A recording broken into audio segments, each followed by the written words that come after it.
Good morning, Malta and Gozo, and welcome to another episode of Lovin Daily. I'm your host, Sam Vassallo, joined by Jonathan Chilia, and here are today's headlines. Large crowds gather at St. George's Bay hours after measures began. Meanwhile, a woman was treated like a criminal after slightly lowering her mask to defog glasses.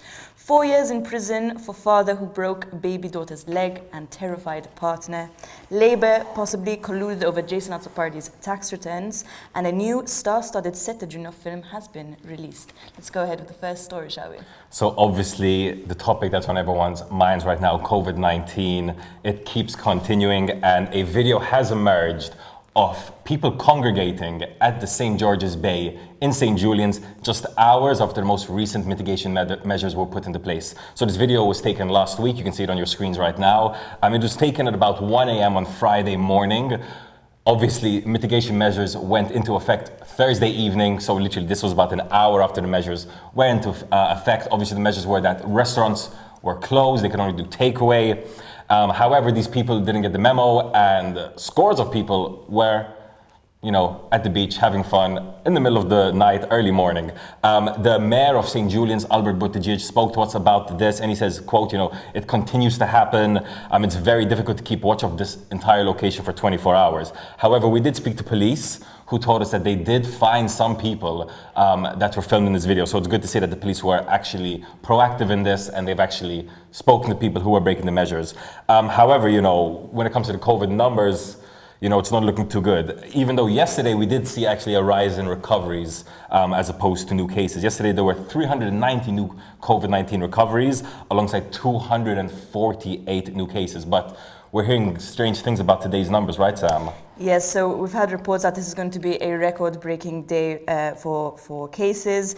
Keep in mind, there's a UK variant going around. This is a highly contagious strain of COVID-19. And for whoever needs to hear this, COVID doesn't, go to sleep at night if you're trying to meet up with your friends at 1 a.m. So please stay vigilant. The vaccine is being rolled out. It's the last push, guys. Let's do this all together. Meanwhile, with COVID-19 stories, a woman described being treated like a criminal after slightly lowering her mask to defog her glasses. Now, this is something that everyone wearing glasses unfortunately can relate to. You're wearing your glasses, you're wearing a thing, and you just fogged and can't see where you're going. Maybe you trip into a dustbin or something like that.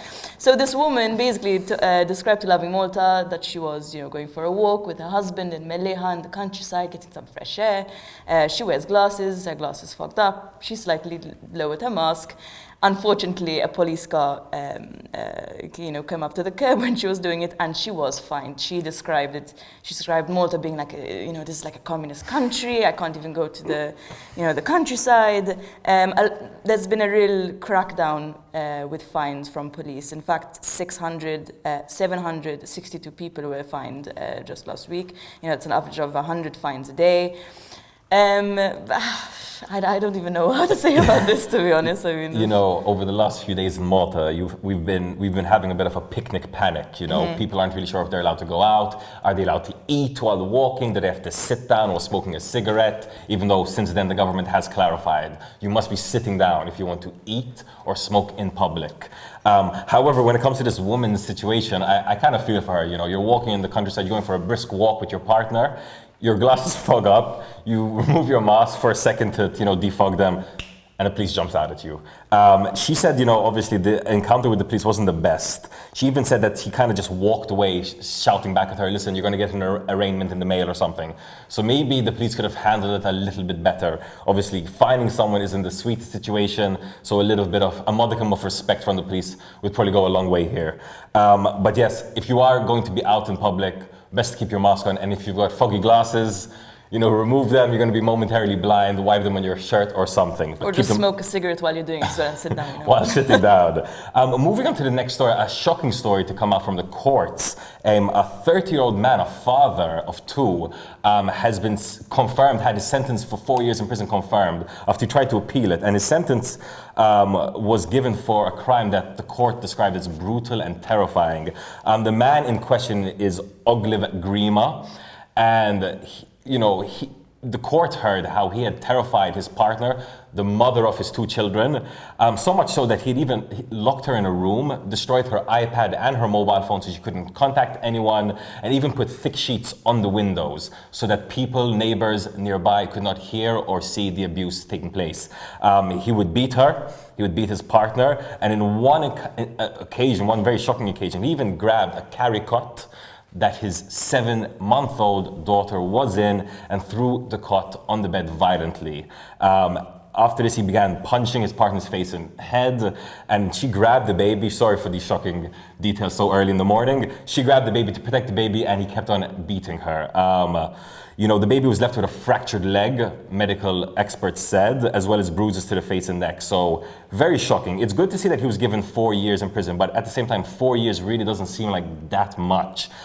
When in Malta we have cases where people are given, 11 years for cannabis-related crimes and other much larger sentences for anything that has to do with drugs. But when it comes to beating up your partner, the mother of your child, even breaking the leg of your daughter, 4 years seems to be the limit that we're going to get on a case like this. Yes, it kind of gives a signal, that we take drug offences more seriously than domestic violence crimes. There are 4 cases of domestic violence filed in Malta every single day, and yet only 4% actually result in guilty verdicts. So even though this is a shocking case, this is actually one of the lucky ones where those actual sentence slapped onto the aggressor. I think this just tells us that we need, a better crackdown on these offences. We need to send a strong message to aggressors saying that, look, this is not okay.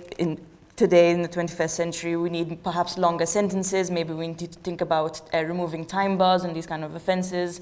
And I hope that we deal with this sooner than later. Meanwhile, on to our next story. Labour has possibly colluded over Jason Azzopardi's tax returns. And this is a very interesting and unfortunately not surprising story to come out of our House of Representatives. So essentially, just to give you a breakdown, the Shift News back in January filed a request to get all, the tax returns of every single MP. They filed a DOI request. Now, because they're not registered, with government, they're not legally bounded to give the Shift News this. So Lovin Malta stepped in and filed our own request on January 10th. Now, 2 months later, we're now in March, we did receive, a breakdown of all the taxes of MPs. However, Robert Abela, Prime Minister, and One News received them before Lovin Malta, even though one filed for a request just 2 days before they received them. So they had, this debt on Jason Azzopardi. They said that they're going to expose him as being the most hypocritical politician in Maltese history. Fair enough. I mean, Jason Azzopardi, there's not much excuses for not filing his tax returns for 2018, 2019 on time, and even not declaring his part of his wage for 2020. However, the fact that one of our political parties, TV stations, filing for a DOI request and getting it before us, who happen to have done it 2 months before, is absolutely unacceptable, and another reason why you cannot have media mangling with TV political parties. The idea that politicians or party media are looking out for the freedom of information requests that Lovin Malta or other media houses, independent media houses, are filing, and just waiting a few days before they're about to be released, jumping on, obtaining them potentially with the collusion of the powers that be, such as the Speaker of the Parliament, is shocking. Now, let's be very clear. When it comes to Jason Azzopardi, there are regular attacks. Obviously, he's one of the most vociferous, outspoken, critical MPs that the Nationalists have. He's also working with the Daphne Caruana Galizia family. So, he's very much on the front lines criticizing the government. So I'm not surprised that they're constantly attacking him. Let's not forget there was that story of when he had gone to the holiday in Tel Aviv. And when it comes to tax returns, it's not only Jason Azzopardi. Both the current PN leader, Bernard Grech, as well as former leader, Adrian Delia, both had issues with tax returns that they had to deal with. Now let's remember, right now Malta's under the cloud of Moneyval. Europe is looking at us. They're trying to see what we're doing with our finances. So on a different note, having so many leading politicians having problems with the tax returns is quite problematic. So definitely do file your tax returns. However, the idea that there is collusion happening at these high levels, especially in the face of independent media trying to get to the bottom of some stories, is very shocking. So we'll definitely be following the story and follow Lovin Malta to see what happens next. Moving on to the final story for today, a really positive story, something that I'm personally excited to see. A movie all about Sette Junior, featuring Hollywood blockbuster actors, has finally been released. This is 2 years after its initial announcement. So Blood on the Crown, you might remember it had originally been titled Storview, but they've changed the title, Blood on the Crown now, has been released. The trailer's out and it looks super interesting. It's a historical tale talking about the battle between the British forces controlling Malta at the time and the common Maltese folk. I think the trailer is playing right now on the screen, so you can check out the visuals, but I really do urge you to check out the full trailer and see if you can watch this movie. We've got stars Harvey Keitel as well as Malcolm McDowell in the show. They're actually in the movie, they're actually the bad guys. So it's really interesting. These are guys who have worked with people like Quentin Tarantino, blockbuster movies. So to see them in Malta as the evil forces trying to destroy the Maltese people, and it's based on a true story, obviously Sette Junior. As a history buff myself, I cannot wait to see it.